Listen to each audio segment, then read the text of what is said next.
I'm actually so hyped for Wicked Part 2.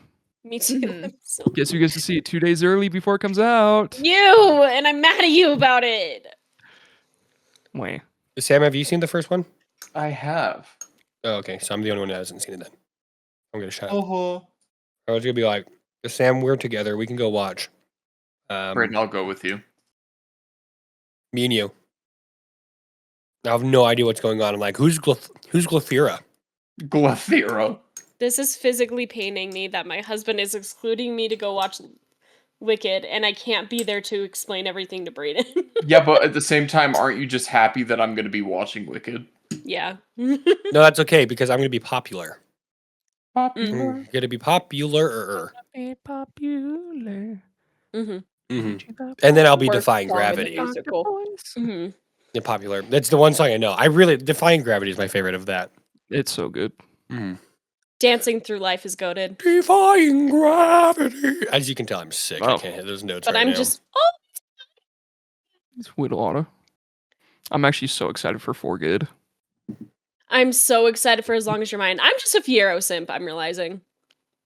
Yeah, Isn't we he- know Yeah. Kendall. Yeah. Is Jared the Yeah. wizard? No. He's the I boy. said he's No, he's the the guy. Jeff Goldblum. He is a guy, yes. He's the Yes, boy, he is. like the main love interest, right? Tookie, stop Yeah. licking your incision. Yeah, I had it. Naughty. Rachel had to stop me to doing that after my last surgery. Well, when did you stop? Because I'm sick of it. Yeah, What stop. are you if you can lick your stomach? This is all being recorded. I'm so happy. Oh, it is. Yeah.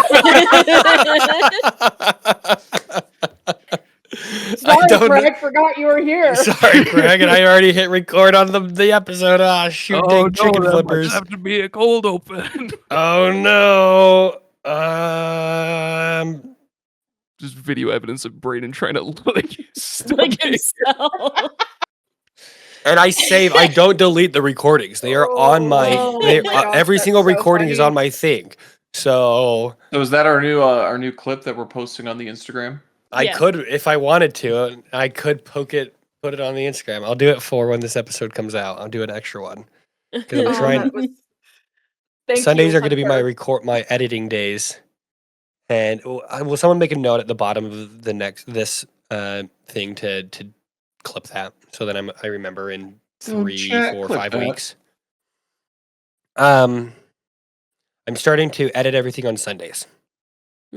So I can have it uploaded Sunday because a lot of times, because with video, it now takes like 2 hours to render and then another hour and a half to upload to YouTube and Spotify. So it takes way longer. Like I was able to do it Tuesday night because I would just go in, quickly edit, take some things out, be done and exported in 3 minutes and then uploaded to Spotify, just like that. But now I have to do an actual video and I have to match up everything. It takes way longer. So doing that, and I would try to make at least. I'm shooting for 3 clips. And my hope is I can post one Monday, Wednesday, Friday. Actually, it'd be like Friday, Monday, Wednesday would be for the upcoming week. And then, because you get like 2 sneak peeks and then the day of kind of post, depending on how we're shooting with social media stuff. So whatever we do with that. So Okay. we'll see. We'll see whatever happens, right? You know, because how many times have I said that? Yes. Remember when I brought on Riley? I brought on Riley to do that, and he did it for like 3 days, And it was great. and it was good. He did a great job, Mm-hmm. and then he stopped. That's fine. I think the hardest problem with that one is that I literally was like, "All right, here's our episode. Listen to the whole thing." So he had to take like an hour out of his day to listen to it and then make it. So if he does want to do it again, I'll just take clips. Okay, this is what we want to make into a clip. Here's 2 minutes, make this into a minute, 20-minute, 30, well, not a 20-minute clip, a 30-second to a minute clip. I will be right back. All right, we're good. I'm going to leave Craig and that stuff in here. I'll just kick him out. Defying gravity. No, Do you like I'm how singing Hades Town. Do you like how the blur kind of followed her back? What game you playing, Sam? Command and Conquer. It's just a little strategy game, so I can. That's focus. your RTS game, right? Yeah, one of them. Riley is infecting your brain. What? What do you mean? Riley doesn't No, play I'm RTS kidding. games with me. Does he not? I wish he would. Well, thank you, Kebble. I'd play Command and Shame. Conquer if I got it. Shame. I'll get it for you. I'll play it every now and then. I like RTS games. I'm terrible at them because I'm not good at micromanaging and stuff. My brain All is that. just Battlefield 6 24/7 right now. I don't Guys, I remember the just last. took some sick pills, and now I really want to look at some trains. Yo! Let's go. Did you just get the Tylenol? Heck yeah! Pog champ. No, I've got some World War II RTS games that I would love for you guys to play with me, but What's the other You one? don't Heart of Iron? Company of Heroes. Company of Heroes. That's the one that comes out free, right? Yeah, that Every one now comes and out free then. like once a year, and it's Mhm. really freaking good. Yeah, we're not. If you do it fast. No, I you're don't fine. think I've seen any gameplay of this before. Of Company of Heroes or Command and Conquer? Company of Heroes. Let me see if I've seen Command and Conquer. I don't know if I've seen that one either. I watched you it's- play it a little bit. It's got to Sam. be the General's version of Command and Conquer because all the other ones are weird, and Tim Curry's in it for some reason. What? Tim Curry? Space! Is that the one? Yeah, Fuck, but I Command and love Conquer that clip. Generals is really good. I think I'm probably more likely to play Company of Heroes. Company of Heroes is also really good, and I'd be happy to play that one. I think I've seen you play the Command and Conquer before. Maybe. I don't know. It looks somewhat familiar. I'll play it if you play League with me. Deal. That's fine. You don't have to because I know you guys hate fun. I do too. I can't stand that game. I hate that game, and yet I still think about it all the time. I've spent probably $1,600, not thousand, $1,600 on that game, so I have to be invested into it. Have we talked about the CS Go CS2 skin? Oh, their economy's Drop? crashed. The economies They're- and how it They're crashed? gone. I think that's so freaking funny. Can When are we you start guys gonna- recording? Because Oh, yeah, I'm sorry. so tired and I'm Sorry. so hungry. And I still have Sorry. to make dinner after this. Let's Let's get get it. into it. When are you guys gonna Uh, make your freaking video podcast, by the way? Because you need to do that. Anyway, don't answer that question. That was just a nudge. Let's go. Our video podcast? Yeah, Video game. game podcast. Oh, yeah. I have to figure it out because it kind of evolved. Sorry, we can talk about it in a second. I can answer Yeah. that question after we record. Okay.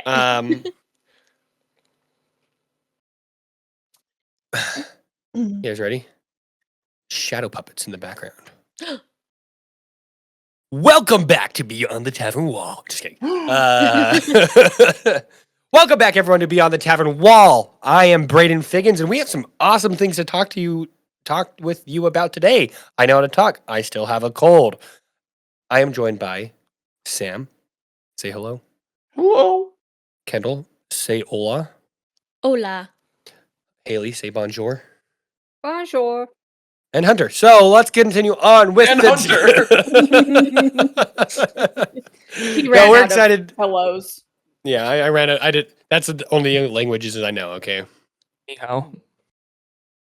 I don't speak Konnichiwa. Klingon. What? I don't know what that language that is. No, you're Chinese and Chinese. Japanese. I know that Mandarin. much.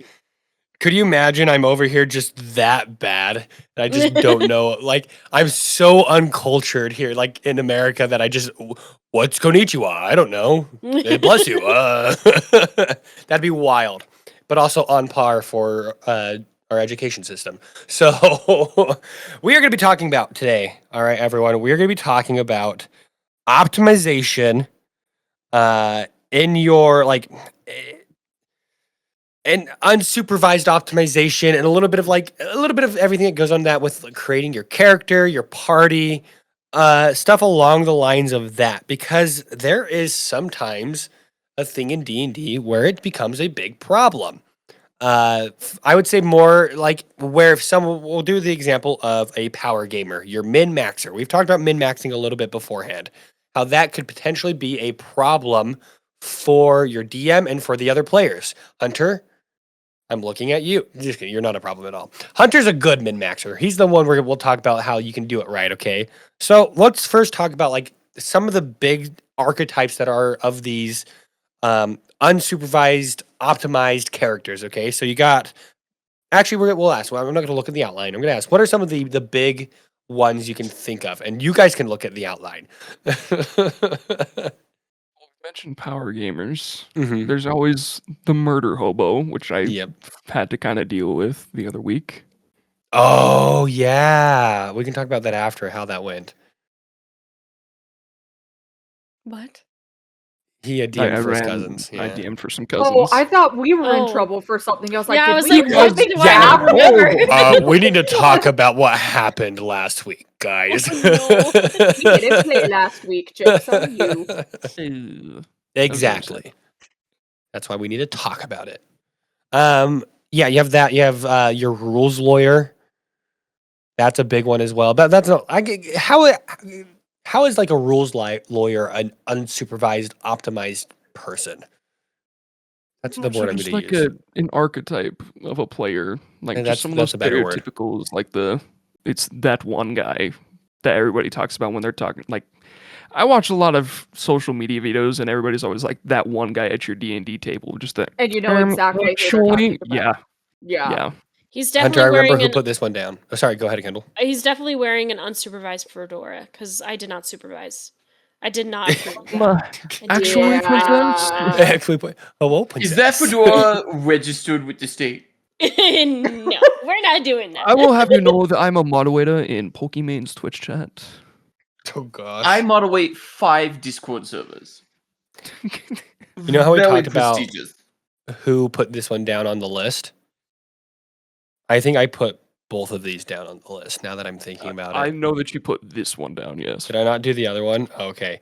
I I know don't I know put about this the one other down. Anyway, so where do these stereotypical archetypes come from? Like, why are they such a big deal in the D&D community? Why are they brought up in your memes or talked about in your podcast or whatever? Because unfortunately, they're very common. They're very common and they're very true. Mm-hmm. Especially when you go to the game stores and you like pay to play at just like a random table. 90% of the time, your table is going to be 90% of those people. Interesting. I've never done that before. D&D's always been. Oh, have you done that, Haley? I have. Oh gosh. How'd it go? I used to go to Magic the Gathering tournaments and play. So yeah, I've paid to play D&D before. And what are your guys' opinion on like those stereotypical archetypes?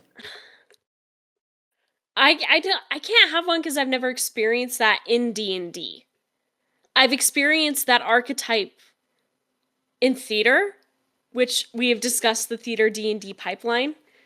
They are 2 circles in a Venn diagram, right? Mhm. So I've experienced that in theater, but not in the context of D&D, because the only people I've ever played D&D with are my friends. You know? You've played somewhat with one, but he wasn't as bad when you played with him. Okay. I don't know if I want to say names. We'll keep it. It was Andy, so I will say it's fine. If he listens, he knows. I think he's a murder hobo, and he understands. And I love him because it's hilarious, and I love Andy to death. He's a fantastic fellow human being because that's what we are, human beings. I promise. What are your guys' thoughts on your stereotypical archetypes from what you've seen in memes or whatever? That one guy usually like the rules lawyer, and I'm gonna do this. This is what my character would do. Tend to usually rub me the wrong way. I'm not a huge fan of those people for the most part. If they're like the stereotypical kind, because there are definitely people that are a little bit more rules lawyer y that aren't that super nitpicky and annoying about it. Have you dealt with that before? No. Okay, let's go in. We'll go into a little bit. We'll jump into your last session you ran. What about that kind of frustrated you when it came to murder hobos? So I love my cousin to death, and if you're listening, buddy, like it was your first time. Love and you, it was man. a one shot. It was for kicks and giggles. The beginning and the very end of the one shot. So right at the beginning, I just ran the one shot I did for FanX, and they meet just a wandering merchant who was coming from one of the villages. First thing that he does is sprint ahead of the party, jump up onto the carriage, and threaten his life. My Like God. very first thing he decides to do in D&D. Let's go, dude. More power to him. Bold. Power to him. Okay. And then at the very end, after they had defeated the boss of the one shot, they went back to the nearby village, which was pretty much abandoned. And he's like, "I'm gonna go find a blacksmith." And I'm like, "Sure, yeah, there's probably one blacksmith there." And he's like, "I'm gonna go up to him and we say, you're gonna sharpen this blade right now, or I'm gonna kill you." And then we role played that whole thing, and like it was like, "No, I don't work on weapons. I work on farming equipment. We're a farming village." He's like, "Okay," I attacked him. And then we went What through the like heck? 3 rounds of combat of him attacking him and the Oh freaking my blacksmith God. running away. I would have made immediately the blacksmith a level 20 adventurer. I thought about it. That. I And really he would thought have- about it. And he would have pulled out the pitchfork and stabbed him right through the heart for 200 damage using Divine Smite. My brother-in-law, when we first started playing, he was also a murder hobo, so I killed him. Oh, I think we talked about that on the Murder Hobo podcast. And then you sat Yeah. down and like talked with them. Episode, not podcast. Yeah. Mhm. And now Sam, it's what are free. your thoughts? Oh, sorry. Sam, what are your thoughts? Murderhobos are annoying, if that's what you're asking me. Or just in general on like the stereotypical archetypes of like min-maxers. He's too busy. He's got to defend his country. No, when we brought this topic up, the first thing that came to mind was the first one shot that I played with you guys, where I got absolutely bodied by a bunch of min-maxers, and it left a really sour taste in my mouth for the longest time. I'm not I'm gonna lie, sorry, Sam, but it was PvP. I did not want to play D&D for a while after that. I will say, if I had read the actual group text and noticed it was PvP, I would have min-maxed the character. But I was like, nah, we're making the Grinch. That's why Sam wants to do his own battle royale, so he doesn't have to play and he can kill us all. Dude, I don't like it. Especially even if it's in like a cooperative setting, because they will typically outshine you in every way. It's true. They're very selfish in that way. Everything's about them. Hey, What are you talking about? Okay, we're Especially talking about when the it's bad Haley. one specifically, the stereotypical, except for Haley. She's not stereotypical, but just kidding. No, the stereotypical one we talk about, because I do think there is a way to like some people do like to min-max. I'm kind of one of those as well. I want my character to be, when it comes to combat, to be very strong. I want to be able to hit, because that's fun, right? It's fun to be able to do well in combat. But the problem a lot of times with the stereotypical min-maxer or your murder hobo is they don't care about the other side of D&D, which is the role play aspect of it all, where it's, actually talking to someone and you real, in a sense, real life and having a conversation and all that. And a lot of times your murder hobos and power gamers do not respect that aspect of it, but then they also do not respect their fellow players and their DM. Mm-hmm. That's the difference. And Haley and Hunter and Daniel are our 3 min-maxers, I would say. And you guys are very respectful towards everyone else, and that's what makes it different, Yeah. I feel like the attitude that we're talking about is the attitude that you can win D&D. And those Hunter. people are trying to win D&D. Hunter is trying to win D&D, I guess. We talked. It was the level 21, and that was this. No, I'm Hunter. You can't win. House always Cringe. wins. House always wins. Why is Dr. House in D&D? It's crazy, dude. Dr. House MD is It's Bahamut. lupus. It's lupus. It's lupus. It's It's always never lupus. lupus. Here's a question though. So we talk about players, and I feel like sometimes players get the bad harp when it comes to your archetypes and like your bad archetypes. What are the bad archetypes of a DM? The DM that basically just wants you to read his book. Hey guys, calm down. I'm still writing it. Oh yeah, we know. We've been living it. I think that's a big one. What do you call that? A railroad The DM? railroad DM. Yeah. The no choice DM.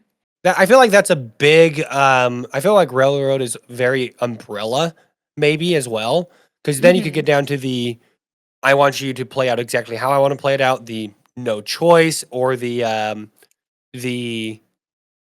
power hungry power gamer DM at the same time. Like, oh, you guys are defeating my monster. Okay, I'm gonna give him 100 more hit points now, and he's gonna do. Oh no, now you're dead. You know, like that's what it is. Like, kind of that deal when it's just a goblin. 3 more DM. legendary actions. Yeah. Because I do think there's a time and place where DM does have to power game. Like if I'm playing a god, there's a little bit of, hey, they're a god kind of deal. But at the same time, if you're fighting goblins, all of a sudden they have 15 legendary actions and an AC of 30. Like that's just an a-hole way of doing things, right? Average Yeah. Boblin the Goblin interaction. Average boblin, gosh. So let's kind of shift focus a little bit. We're gonna go back to players. What is the strengths that these archetypes have? You know, we've talked about the bad things, you know, maybe not respecting, but what do they do well, and what can they do well in a party?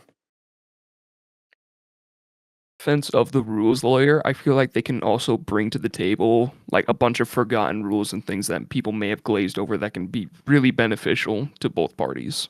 That's a good. loopholes. They know the rules in and out, right? So if I were to have a question about rules or whether or not this action would be possible, I'm asking them, you know. Yep. And I think that's a very healthy way of doing it as well, is the asking instead of being like, actually is kind of like the bad way of the rules lawyer, you know, like the actually, when it's like, oh, actually, hey, there's this rule. Can I do this? And you're like, oh yeah, as a DM, you're like, oh yeah, that makes sense. But they're also respectful. You know, they're like, not like if a DM says, no, we're not going to do that. They're like, oh yeah, that's totally fine. Kind of deal. My first DM, I got the opportunity to play with him for like 2 sessions once. And he 100% was that guy. He knew the rules. He's like, oh, can I do this? And the DM once was like, no. He's like, oh, totally fine. And then did what the DM said. And I love that. I like actually was like kind of inspiring. I was like, that's how I want to play. So, what are the other strengths of these archetypes?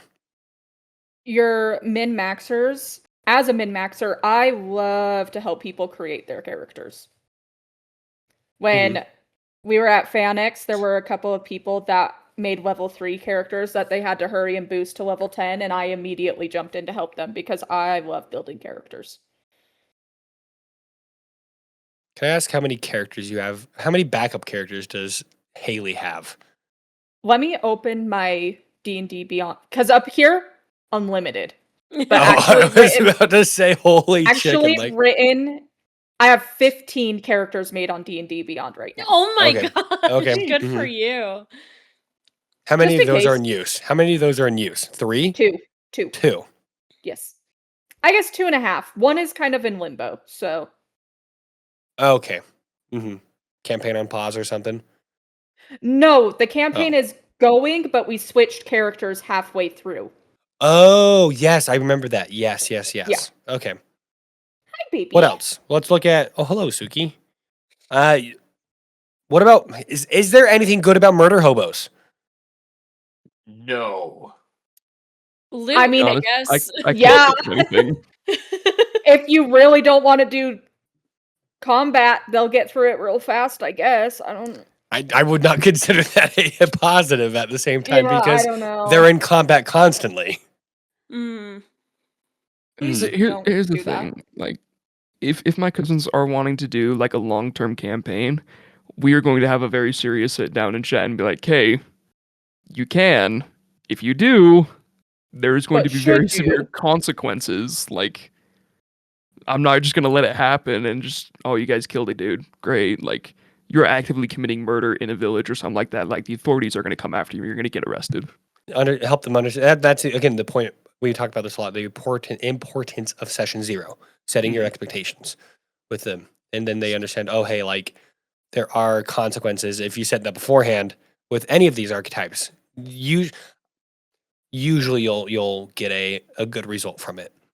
I've never had a major problem. Like I said, I think Andy might be like the only murder hobo I've ever dealt with, but I don't think we've really had rules lawyers or that one guy. You know, in our groups. What I want to talk about that one guy for a second because there is like that kind of just general term of that. What is that one guy to you? It's literally like personified actually.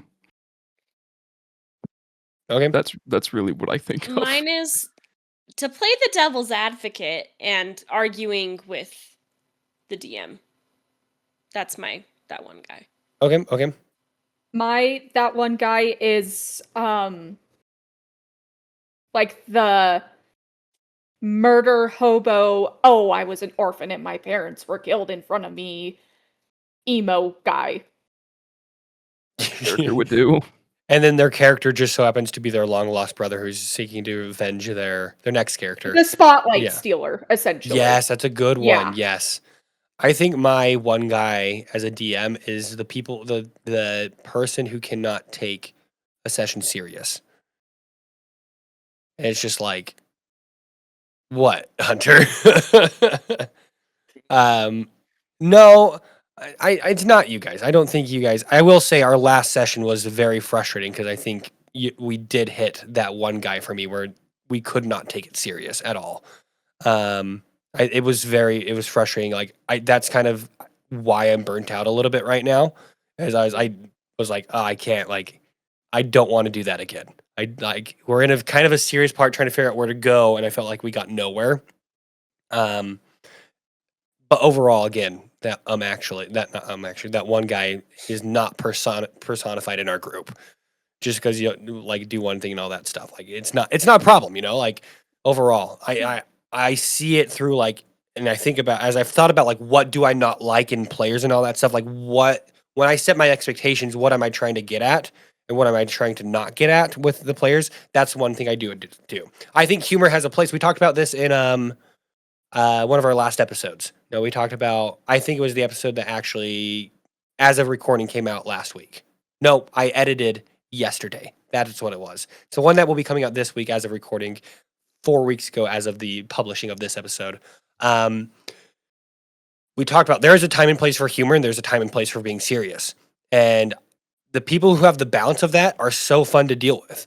All of you guys are really good most of the time at balancing that out. It's when the tips to the humor side a little bit where it's just like, okay, like calm down. Or even if it tips to the serious side, it's like, all right, you're being a little bit too serious right now. Like, we can calm down just for a second to make a laugh. If you're getting mad at someone for making a joke, like you're the stick in the, you pull the stick out of your butt and have fun kind of deal, Sam, do you have a one guy from like your experiences D&D? I don't want to get too deep into it, but It's did me. have a couple. It was you. We did have a Okay. couple with the experiences deep. where someone would bring the mood of a session way further down than we all initially agreed upon in our session 0. Yes. Mm-hmm. We've had some cases of that a few times for sure. And that's rough. That leaves an icky taste in your mouth. No, that is really rough because it's hard to go back to wanting to play D&D after that Yeah. Yeah. and things like that. It's like, do we have to pick up where that left off, or are we just going to decide to gloss over it, or what's going to happen? In the end, that's what we decided to do, but it's also because a few other extenuating circumstances happened. So, no, I think that one guy, everyone has a different opinion on that because it's such a generic term, but everyone understands when a meme says that, you're like, oh, okay, no, 100%, I get that. And because it follows a lot of these archetypes as well. Do you guys feel like, not do you guys feel like, how do you guys manage that as players? Or would you? If one of these people are hitting these archetypes, what do you guys as player do? And what do you guys wish you would do or could do about it? Does that make sense? I'm trying to ask, what are you doing right now? And then if it's not what you want to be doing, what would you want to do instead? That's the way I'm trying to ask that.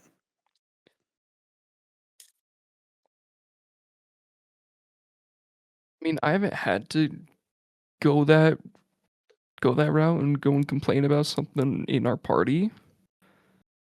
But the way I would probably approach it is probably going and talking, like, say it was somebody in our party, I would come and talk to you, Brayden. I'd be like, hey, here's what's going on. This is how I feel about it. What can we do? But at the same time, like, I don't know if I'd want to put that extra pressure and stress on you to have to go and talk to another party member. Yeah. So I would just suffer in silence. Yeah, As that you was should. mine too. That's always really good to do, and just hold it within until it blows up, right? That's what we're taught to do, right? Yeah. Absolutely. I mean, yeah, that's Mm. that's how I was raised. No, Oh, Kendall, gosh. gosh, holy chicken. Hey. Love you, Mom and How you were gonna say something, I think, as well, Kendall, like. No, yeah, just what Hunter said. Suffer in silence. Suffer and silence. That's what you do My currently, parents kinda would deal? think that was funny. I will clarify; they would think that's funny. Get no, in the yeah, comments if you think that's funny, Beth. if you think Just that's kidding. funny, Mom. No. So I was taught that most of the time when somebody makes a mistake, they know they made it, and I don't need to make it worse for them. So it's better to not saying anything at all. But in this case, I don't think they are aware of it. So I don't think I would say anything to them. I would say something to Brayden or the DM. But what I wish I could do was to be articulate enough to, in the moment, talk to them about it, right? Because in the moment, I'm articulate, but when it comes to conflict or confrontation, I turn into a babbling idiot, and then I start to cry because I'm not saying what I want to, what my brain is saying, and I get upset and I hate confrontation, right? So that's what happens. So I wish I could, in an eloquent but still kind way, to redirect the session or to redirect where we're going. So I don't know. Maybe No, that I makes need to sense. work No, on I got that. somehow. No, picking up what you're throwing down, smelling what you're stepping in. So don't worry. Nice. Haley, Sam, what about y'all? Yeah, I would, because you're at this table to have fun, essentially. You don't want to sit there and suffer the whole time because that makes you not want to come back. So I would say something to first my DM, and if that doesn't change, I would talk to the player. And as a DM, I've had to talk to players before. I've had people come up to me and say, hey, this person is making it really not enjoyable for the rest of us. Like, is there anything we can do? And I've had to sit down with players and be like, hey, like, this is a hard boundary. Like, if we pass it again, unfortunately, you're not going to be able to play at the table anymore. Oh, dang. And a lot of the times they accept it and they change and there's no issues going forward. But sometimes you do have to kick people out of your group. It unfortunately is just something that happens. Yeah, boundaries are so important. Boundaries are there for a reason. Yeah. Mhm. And that's why session zeros are so important. I feel like that's a thing we come back to a lot, is just how important it is that you set a session 0 with your with everyone. Like, if you are not doing that, you are setting your group up to potentially Run deal into with these problems. Yeah. Yeah. And I can't generalize because I don't know every group. And I've said it before, I don't I'm trying not to generalize. So I'm not going to, because I don't know. You could have, I could have invited Hunter onto the group, or let's say Haley. We'll give an example of Haley being the most knowledgeable out of any of us when it comes to D&D, and Haley could have 100% be like, oh yeah, session 0 agreed, and then just not worry about it. Or if we don't set a session 0, she just comes in rules lawyer, or whatever, maybe that. Haley obviously doesn't do that. You've had one shots, you've listened to one shots hopefully on the podcast, and we have 3 years of DMing me DMing you and all that stuff. So I obviously understand now you do that, and I think it's because you respect the boundaries we set at session 0, Mhm. right? I think there's also at the same. I don't think it's a problem as well to do mini session zeros to reset expectations. We had to do that when we combined the groups because I Mhm. don't think Haley you'd been there for the original session 0. Nope. So, but you're again a good enough player where you understand that. Sam wasn't there. Riley wasn't there. I don't even know if Riley was actually in our group yet. We haven't done it. We need to do another session Was 0, guys, so Riley that Riley. born? He's really young. Yeah, Riley wasn't born He yet. crawled from a tar pit or something. Yeah, Yeah. yeah. He's 21, guys. Okay. Yeah, not born. Sorry. Had Riley spawned in yet? Yeah, Yeah, 100%. That's That's more ex- accurate. 100%. That is exactly how Riley was born. Like Gained sentience at this he point. gained sentience. sentience Mhm. when the gods crafted him out of rock 5 years ago. Okay, at the ripe old age of 21,000 years old. That feels so right for him. Duh. We need to get Riley is on the somehow podcast. the youngest person I know, and also the oldest person I know. We Do need you to know get what it Riley And on I the don't know podcast. how. He Well, monologues check like it Brennan out. Lee Mulligan. He He does. does. Dude, the And murder mystery dinner was It's so funny wild. every time. And he gets so into character, dude. Okay. Yeah, he does. Anyway, that's besides the point. Funny. He is your stereotypical murder hobo. That's not true. Honestly, he doesn't hit. He is the fastest wizard on the block. He does not hit any stereotypes at all about that. That's another a lot stereotype. of the times he In the doesn't West. hit the monster we're fighting either, but But he's fast, and that's happens. great. It's fantastic because that's another stereotype: is your characters who take so long in combat and do not pay Yeah. attention. Okay, and that's that one guy. Okay, I've changed it up. It's the slow combaters, the wizards. Thatch, I was gonna say something. Oh, I was gonna answer your guys's because you guys have both a lot of you guys have brought up like talk to the DM. I don't obviously that's a big deal. The DM is kind of like I hate the idea that the DM is the leader of the group when it comes to D&D. But that's kind of I feel like some dynamics come out to be like especially when we play D&D. It's like okay, Brayden, you're in charge, and it's like I it don't want to do feels that. disrespectful as a player to take charge. Yeah, exactly. Yeah, it's 100% disrespectful. Like if I oh yeah. I think we're in a good our group is pretty good where if someone is like, all right, let's focus up, it's like, okay, no, you're right. We need to focus up. But yeah, there is a bit of like respect you give to your DM because he's the one who started the story, whatever it may be. I don't think it's a problem if there is and a lot of times not all the time again, your DM starts the group, you know, they're like, hey, I want to DM for you guys. And then, so there's that respect. So therefore, they're the one who brings the people in. And so it's not a problem when players come to the DM when they have problems. You know, naturally, you'll go to someone who is perceived as higher authority, like maybe not naturally, but you'll go to the person who's like, okay, you're in charge. You can talk to them. I might, because I don't like to do. I've reached out to people when that's happened, and we've had good conversations. But overall, I do think we are all adults and that you guys should be able to have a one-on-one conversation. Say, hey, just by the way, when we're playing D&D, I kind of don't like how you just go around murdering people, right? Can we do that? And if they pull out the, hey, oh, that's what my character do, or they're not willing to, you know, work with you, that's in my opinion when you come to talk to the DM, right? That's when you're just like, hey, I try to solve the problem. I've come up with a solution to the problem. It's not getting solved because of this other person.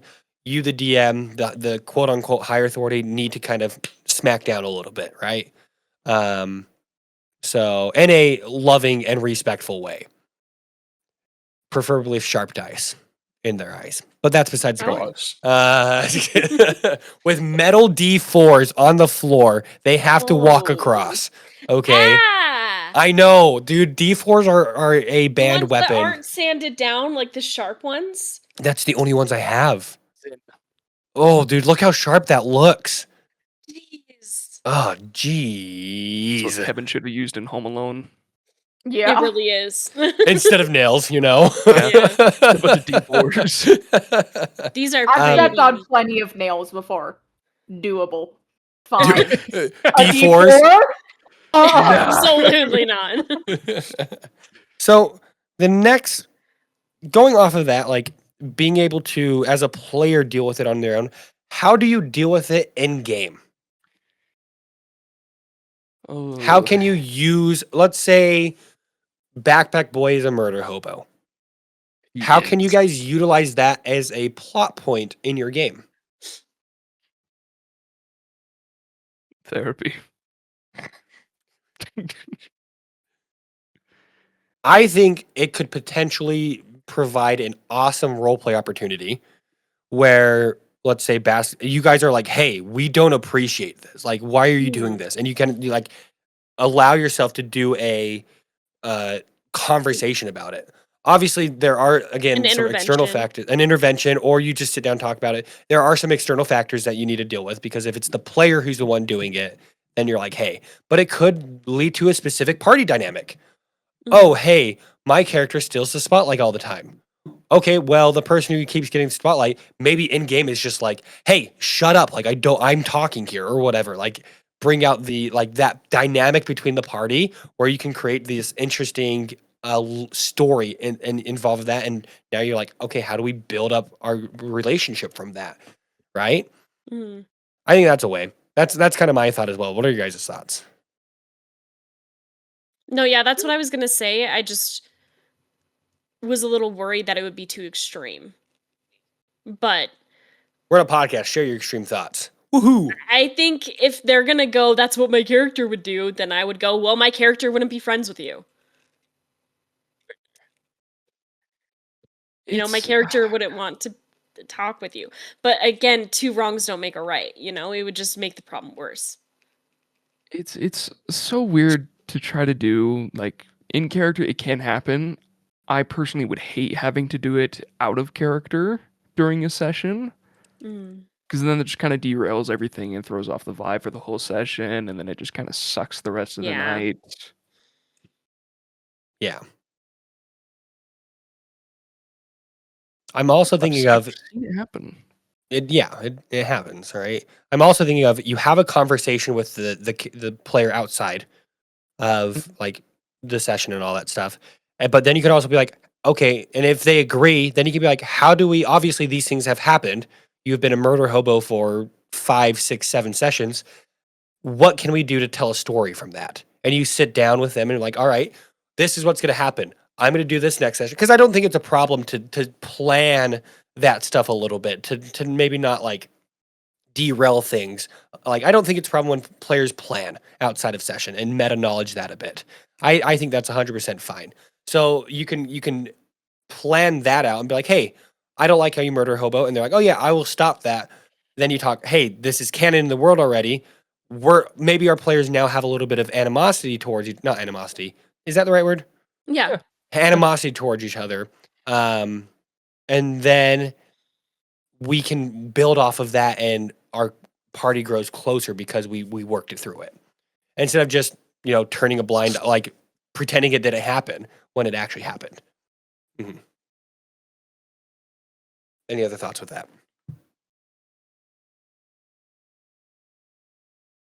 Nope. I think it's a great way to like kind of help with group dynamic Mm. with that. Like if you look at it as a role play opportunity outside it, like if the player is willing to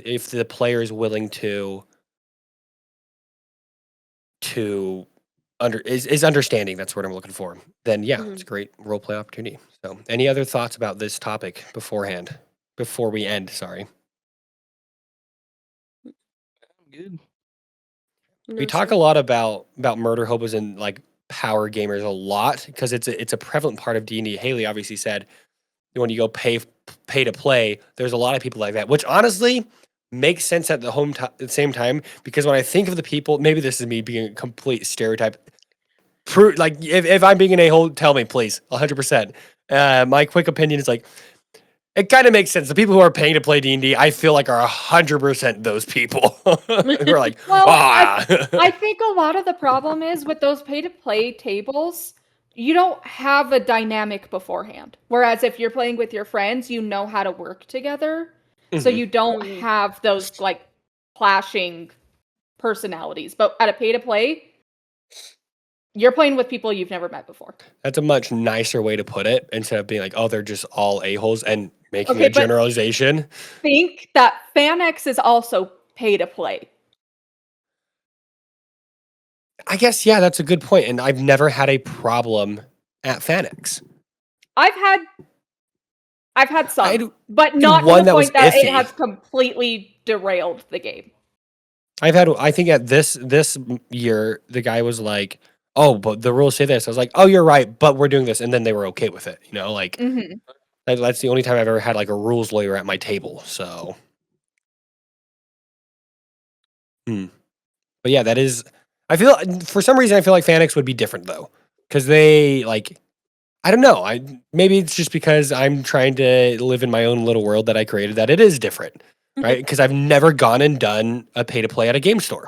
You know that bar we went to for my birthday, Thieves Guild? Yeah. They do pay to play D&D every Wednesday. Oh, interesting. Ooh. What if I'm nervous to go do that? That's okay. Bashful. I'm I'm bashful. bashful. It's okay Don't to be be nervous bashful. but still play. Ricks. Mm-hmm. We should all go play a game together. I really want to. I think it We would be should. fun. It would be fun. We And could it's go only clean $10. couplets. Oh, I can't do it. Too expensive. Ugh. If it was $9.99, it would have been fine. But $10, it pushes me over. I'll loan you the penny. Yeah. Okay, I we're picked fine then. one Let's up go. off the ground today. You can have it. Oh, great. We're fine. All right. Okay. If there's no other comments, we'll go ahead and wrap up the podcast today. Okay. I don't know why I said it like that. It's because I'm sick and my Podcast. voice can go lower. If you guys are not following the podcast already, just kidding. If you guys aren't following the podcast already on Spotify, Apple Podcast, wherever the fetch you're listening, make sure to go hit that follow button. We love to have you in the podcast. If you're new here, welcome in, and we hope to see you again. If you guys are not following us on social media, we are on TikTok, Instagram, and we have videos on YouTube, and we also post our clips there as well. So, which means I also need to get Haley the information to post clips on our YouTube. That's my bad, fam. So we were on Instagram, TikTok, and YouTube at Beyond the Tavern Wall. You can go follow us there as well. You can watch the VOD, the video on YouTube. If you have any questions, comments, concerns, or anything, make sure to email us at beyondthetavernwall@gmail.com, or you can send us a direct message on Instagram or TikTok. And as always, the best way to support the podcast is by word of mouth. Going out and sharing the podcast with friends, family, your local game store, the power gamers, share the podcast with them. And to help you out with that, we have a little side quest for y'all today. And the woman with the glow around her today, Haley, what side quest are we sending our friends on today? You are going to share the podcast with someone who you think would be a power gamer. Oh, I like that one. If you know someone who you think would be a power gamer, not who is, share it with them anyway if they are, but who you think would be a power gamer, make sure to go share the podcast with them. Thank you guys so much for coming out to the tavern, and we'll catch you next Wednesday. Go. Bye. Bye.